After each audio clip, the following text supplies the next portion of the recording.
You're listening to Enjoy It While It Lasts. I'm your host, Herman Faust. Throughout my life, I've been taught a couple of different stories about the origin of Christmas. And each one I held for a time period as my belief and as the truth of why the holiday came to be. But it turns out that all the stories I were told were oversimplified and not a full answer as to why we celebrate the way we celebrate. That's why today's deep dive is the many historical influences on Christmas, paganism, Christianity, and capitalism.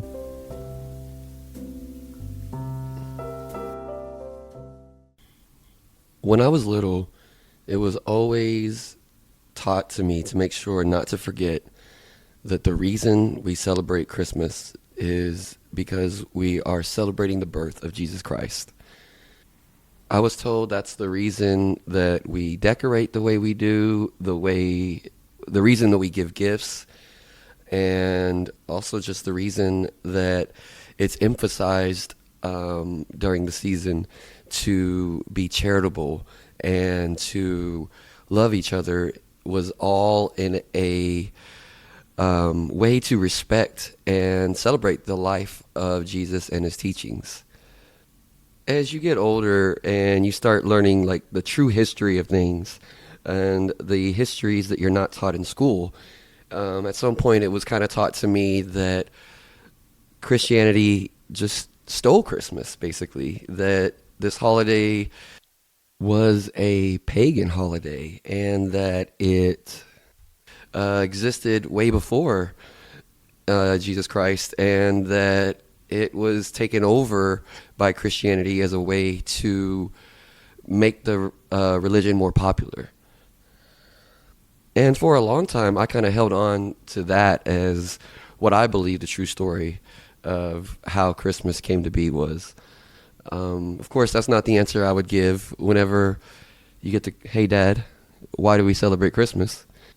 To that, I would always just say that we do it as our household, we do it to celebrate each other, a time to celebrate the love of our family, a time to remember to love extra. I, not being religious myself, never really tied Christianity into it. However, I would use that as historical context and still tell them that the reason that most people celebrate is to celebrate Jesus' birthday. And I was kind of waiting until they got a little bit older to talk to them about how the holiday came to be. And it wasn't until this year when my son asked, well, how did all this get started? Why do we do this? Why lights, for example? I understand, okay, we give gifts because we love each other, but why do we put up a Christmas tree? And so in wanting to give them a better answer, I realized that this is probably a good episode for me to do too, because I learned a little bit more myself about just how layered the holiday's origin is, how there isn't any single right answer to what is the origin of Christmas. There's many different answers because it all has been added on in different time periods and by different cultures. So I'm going to try to give the long answer, the full answer of where did Christmas come from? What is the true history of Christmas? I want to start by addressing the idea that Christmas was originally a pagan holiday. And I want to start by addressing the fact that paganism is not actually a religion in and of itself. Paganism is more of a catch-all term. It's used as a umbrella, basically, term to catch all the different types of faith that worshipped either the earth or worshipped nature or worshipped many gods. Any type of polytheistic religion was looked at as paganism. So we're talking about things like Wicca, Druidry, any Norse or Greco-Roman religions, that was all looked at as paganism. Basically, anything that is not Christianity, Judaism, or Islam. The oldest known holiday that took place around this time in December was Saturnalia. I'm not sure if I'm saying that right, but it was a holiday to honor Saturn, the Roman god of agriculture. And it was a celebration of abundance and also of a mythical golden age of equality. It started around 217 BCE. It was originally December 17th through the 23rd. And in this time, as I mentioned, they celebrated this golden age of equality, this mythic time in history that never really existed. But they would do so by having slaves be able to dine with their masters, and there would be public feasting and drinking that all people got to be a part of. This is also a holiday that started gift giving and started having a lot of relaxed social norms, such as they would allow gambling in public and for people to be wearing more color. A lot of this kind of carries over into the idea of Christmas that we have today, mainly the gift giving part and the loosening up aspect of it. They also had a thing called the King of Misrule, and this was chosen by drawing lots, or they would have a game to the winner would be declared the King of Misrule.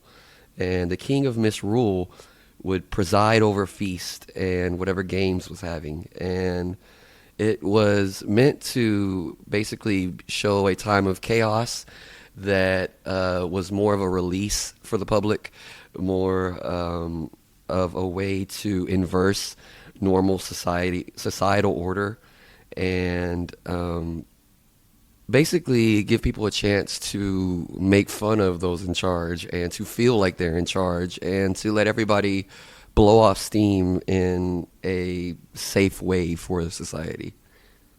While some customs may have been borrowed or carried over from Saturnalia, it wasn't the first holiday that was on December 25th.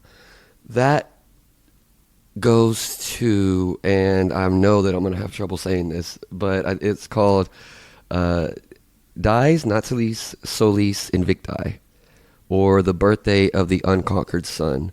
And this came around the year 274 of the Common Era. This, again, was the first holiday in history that was tied to the date of December 25th. We don't have a lot of details about the public rituals of it. There isn't a lot of historical facts about how widely it was celebrated societally, but there are coins and inscriptions showing that it was supported by the state. So it was at least a state-run holiday or a state-acknowledged holiday. And it was tied to imperial power and unity. Emperor Aurelian also built a temple, the Temple of Sol Invictus. It was called the Unconquered Sun because it was about a celebration for daylight coming back, for the sun's rebirth. It was the marking of basically the winter solstice, of their days finally starting to get longer again. This, of course, is the specific holiday that Christianity gets accused of basically stealing and taking over, because it is the first holiday tied to the date of December 25th.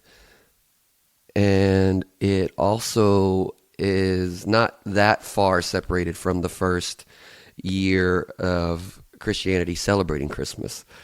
However, there's not a ton of evidence supporting this, especially because of the fact that there is not as much known about this holiday. It doesn't seem like it was a very popular or widely celebrated by the masses holiday. It doesn't seem like there's a lot of evidence supporting that Christianity would have benefited by taking over this day. So if not that, then how did Christianity get to December 25th? Well, the calculation theory is what most historians think is the most plausible theory for how the holiday got put on December 25th, independently of any Roman holidays. It's the idea that many people in ancient times believed that that when a prophet died, that was the same day that they were conceived. And there are historical writings that show that March 25th is the day that Jesus Christ died. So if you look at that as the day that he was conceived as well, you add the 9 months of gestation and you get a December 25th birthday. That is how it is thought, at least, that Christianity came up with December 25th being the day to celebrate Jesus Christ's birth. There are written documents showing this type of thinking, showing these calculations and notes between different leaders in Christianity that support the fact that this date was come up with on its own without any influence of any other holidays. There is enough dispute. However, not all historians do think that it's just a open and shut case. There is enough evidence that there were at least some reasons to take over the holiday, to expand Christian influence and to compete with, I guess more, not necessarily take over, but more compete with the holiday and try to have their religion outshine any others on that day. So really, there's not a solid answer. I think that the written evidence, the documents that are available to historians do show that calculation theory at least is reasonable, but it also is still reasonable to think that a growing religion would try to find ways to steal celebrations or compete with celebrations from others. The imagery, though, of soul representing the sun, which basically was a representation of God itself, and then Jesus Christ being called the Son of God and being represented in some depictions early on as a similar source of power like the sun is, does show that there is at least some evidence to support that Christianity tried to find a way to tie in their holiday with an existing one. Let's look more at the actual development of Christmas now as a holiday, because it was not something that early Christians celebrated. Early Christians worship centered on the resurrection and the martyrdom of Jesus, and the weekly Lord's Day, of course, being Sunday. But the birthdays, including the birth of Christ, were not emphasized early in Christian culture.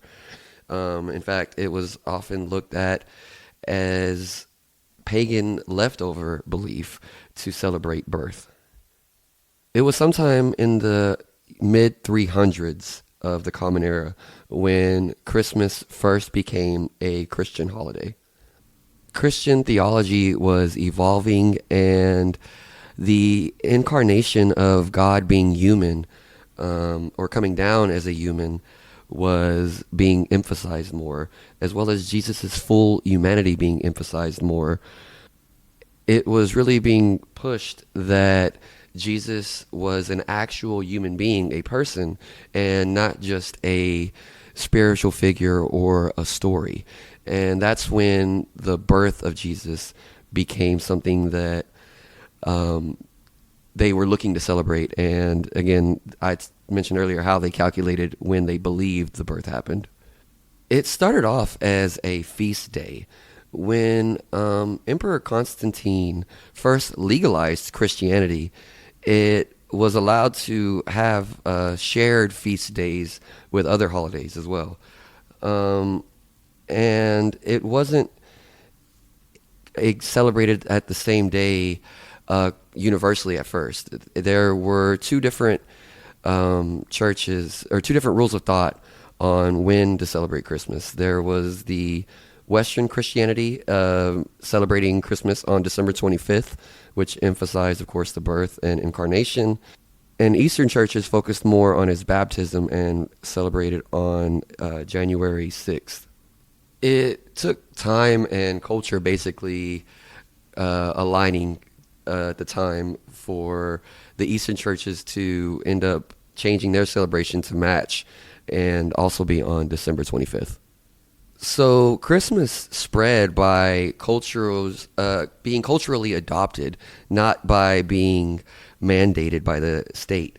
It also spread by bishops coordinating feast and councils standardizing like the worship rhythms, when they should celebrate and when they should worship together. And then it just kind of spread the same way that Christianity spread, with missionaries expanding and the religion being taught further and further. In its earliest days, though, Christmas was mainly a church service for scripture reading, singing hymns and prayers, and always focused on a feast as well. And it was a singular day, a one-day holiday. I mentioned Saturnalia earlier, and this is where the influence early on really starts to show, because people were already used to this as a society, having this time of suspension of your normal code of conduct, basically, where you were basically given permission to be more joyful, to be more festive, and celebrate abundance and feasting more. Christianity accepted these carryovers and didn't instantly try to reframe them. Let's start with gift giving. Gift giving got reframed later on to be tied to the wise men, the magi, and also tied to charity of Jesus. But at first, it was just a cultural thing that was a carryover. As Christianity spread to Germanic and Scandinavian countries, the traditions of Yule got merged in, and that being the evergreen symbolism, like to symbolize life during winter, or the idea of logs and fire and light, and they also had seasonal drinking and feasting with Yule as well, so that fit right in with Christmas. But the evergreen symbolism and the logs and fire and light were all seasonal. They're all winter imagery that Christmas kind of absorbed as it got more popular. It became almost like a collector holiday for winter symbolism. By the Middle Ages, Christmas became a 12-day season, Christmas tide. It was anchored in church services, but it also had a lot of customs surrounding it. This is when caroling first started becoming a thing, and charity to the poor was re-emphasized, and also plays reenacting the nativity scene also became popularized in this time. Just like nowadays, there were many in the church at the time that felt that the point was being missed, that the public's energy was being too focused on the celebration and the noise and the drinking and the feasting, and not enough focused on the doctrine and it became Christmas kind of shifted more towards being a seasonal release than just a strict religious holiday. And that shift probably is the biggest shift in to getting us to where we are current day with how we celebrate Christmas, with the fact that Christianity is not the overwhelming focus of Christmas like it used to be. This can be supported by the fact that the number of households that celebrate Christmas that do not claim Christianity has increased a ton, as well as the fact that even families that are Christian don't go to church services near as much as they used to. And if in studies that ask people why they celebrate or what they emphasize during celebrations, Christianity is far less popular of a response than it used to be. And along with that, the commercialization really began to grow. There's never been a time where Christmas was just purely pure. There's always been people in the church that complain about, like I said, either the feast being too fun, the drinks being too much, or nowadays the giving and spending being too much of a focus. Things really changed, started going in this direction more around the 17th century, when around Europe, and especially in England and parts of colonial Americas, gambling, drinking, feasting, and misrule basically took over the most of Christmas celebrations. In New England, it was treated as unbiblical excess during this time.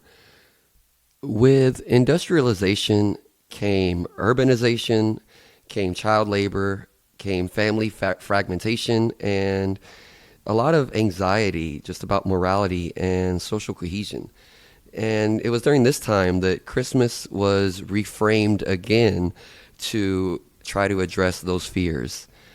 During the Victorian era, Christmas started to be reshaped as family-centered, child-focused, and more morally improving focus. So using charity as a big part of the holiday and being home with your family as a big part of the holiday became more emphasized again. And it was around this time that literature comes in and really locked in a lot of what we know about Christmas traditions today. A Christmas Carol came out in 1843, and that really solidified the idea of Christmas being charity-based, of Christmas being about taking care of each other. But a lot of the more unimportant aspects, a lot of the, decorations of Christmas traditions comes from the 1823 poem, A Visit from St. Nicholas, what we a lot of times call "'Twas the Night Before Christmas." This poem is where we get Santa riding in a sleigh. This is where we get flying reindeer, their names. This poem is where Santa entering through a chimney became popularized, as well as Santa being a fatter, magical, jolly being. Those two pieces of literature are some of the most responsible single things of what we think of when we think of Christmas nowadays.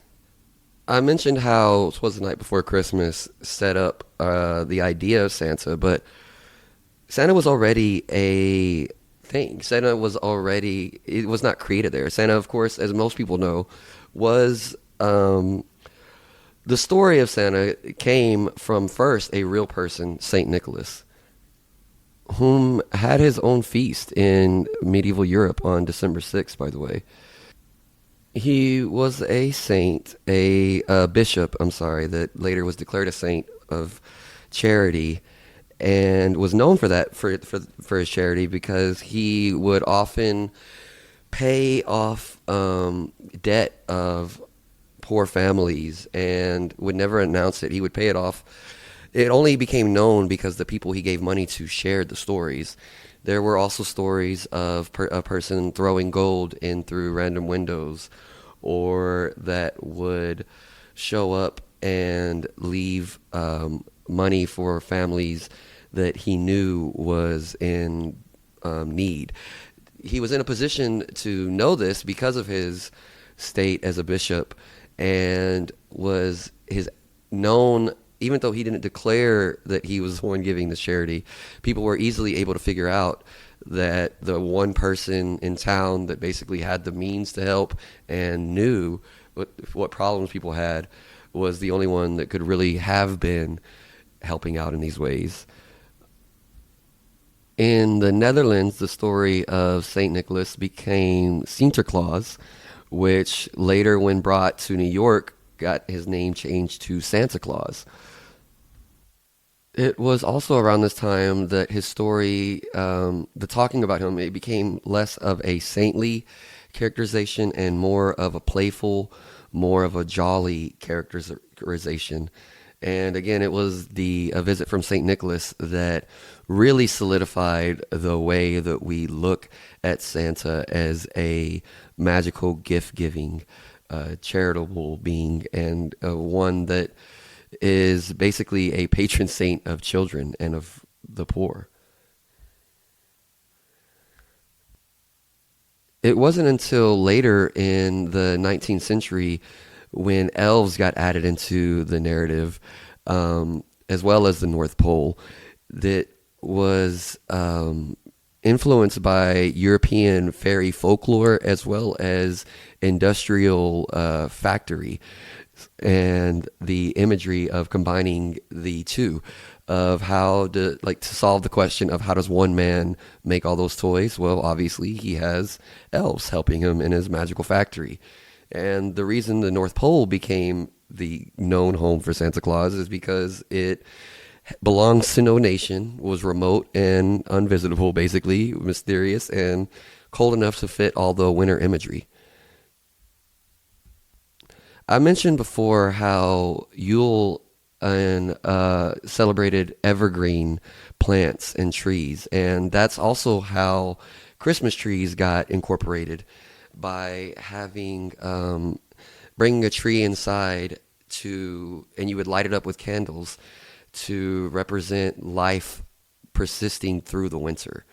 Of course, candles became lights when electricity came, and they became colorful lights just simply by the fact that glass blowing was easier to do with a tinted glass and became more popular with a tinted glass. Basically, just a simple explanation of easiness combined with being aesthetically pleasing is how we went from having candle lit trees to having multicolored Christmas lights. As the years grew on, the industrialization and capitalist beliefs really amped up the scale of gift giving. By having toys became easily mass produced, consumer goods became a lot more affordable, and advertising really took off. And Christmas ended up becoming its own season that was really marked by retail calendars more than anything else. I've already said that there's never been a time that the church has not had some complaint about the way that society celebrates Christmas.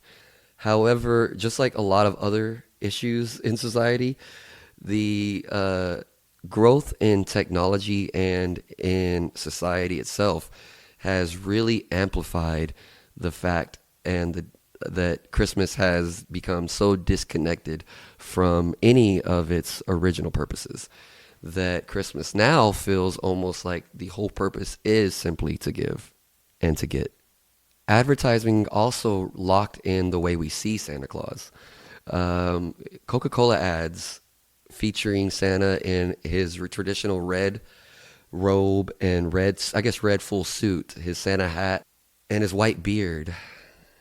Globalized and unified the way that all cultures see Santa, and basically locked that image into place. And the evolution of Santa basically stopped once he started appearing in commercials. And I think that's the last thing I wanted to touch on today. So to answer my son's question, where does Christmas come from? Where did it start? And the answer is it comes from a lot of places and a lot of different points in time. It comes from Roman traditions, it comes from Germanic traditions, it comes from the United States adding its own twist when it came to us. It comes from different cultures finding different needs and reasons to celebrate and evolving a holiday around those needs and around those celebrations. And as to why we celebrate, I know for my household, we celebrate to give us family bonding, to give us tradition, to give us more sense of place and sense of love and happiness in the season. But also, people celebrate to celebrate the religion. They celebrate their faith and to give thanks for their blessings. Or maybe they celebrate because they want to be charitable and be the good in the season and be the good in the world that they want to see. Either way, I'm about to set my son down and hit play so that he can hear the whole story and force him to listen to me. Whatever reason you celebrate, just remember that you only have one life to live, and you might as well enjoy it while it lasts.